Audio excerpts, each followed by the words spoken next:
Γεια σας!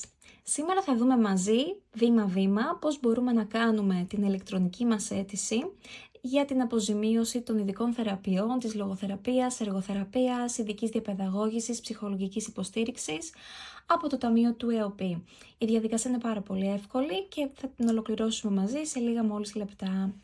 Αρχικά ξεκινάμε αναζητώντας τον όρο ειδικές θεραπείες στο Gov. Πατάμε στην αποζημίωση θεραπείων ειδικής αγωγής και έπειτα είσοδος στην υπηρεσία.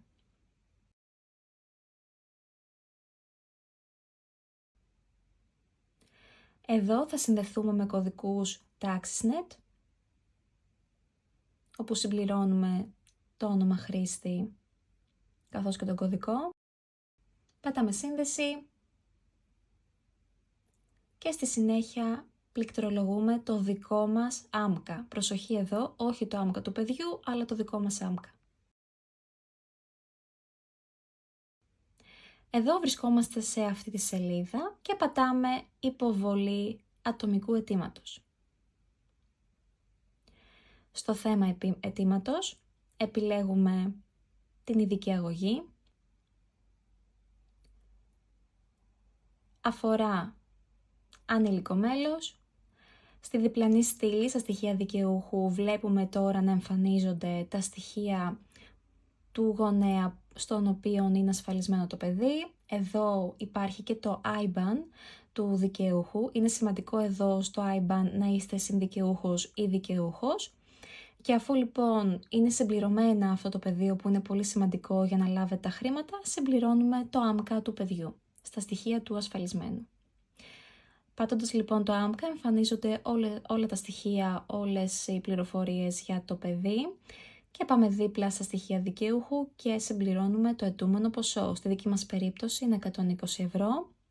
Εδώ βλέπουμε τις διαθέσιμες γνωματεύσεις. Πάμε λοιπόν στο πεδίο 1, στο τιμολόγιο απόδειξη παροχής υπηρεσιών και επιλέγουμε την απόδειξη που μας έχει δώσει το κέντρο. Ανεβάζουμε λοιπόν την απόδειξη και στη συνέχεια την βεβαίωση του θεραπευτή ή του κέντρου.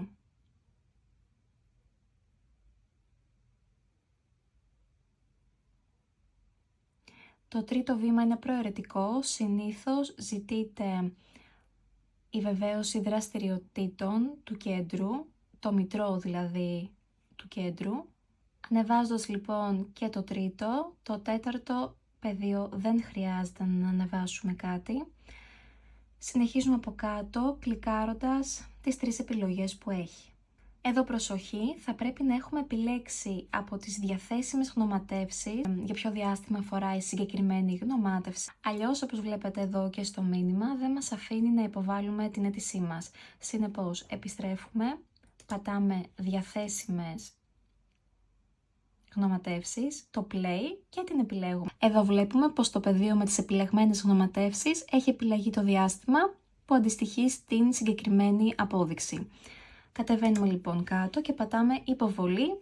Με αυτό το μήνυμα λοιπόν βλέπουμε ότι έχουμε ολοκληρώσει επιτυχώς τη διαδικασία και σε λίγο θα μας έρθει μήνυμα επιβεβαίωσης ότι έχει γίνει το αίτημά μας στο κινητό που έχουμε δηλώσει. Αυτό ήταν όλο, ευχόμαστε να σας βοηθήσαμε. Καλή επιτυχία!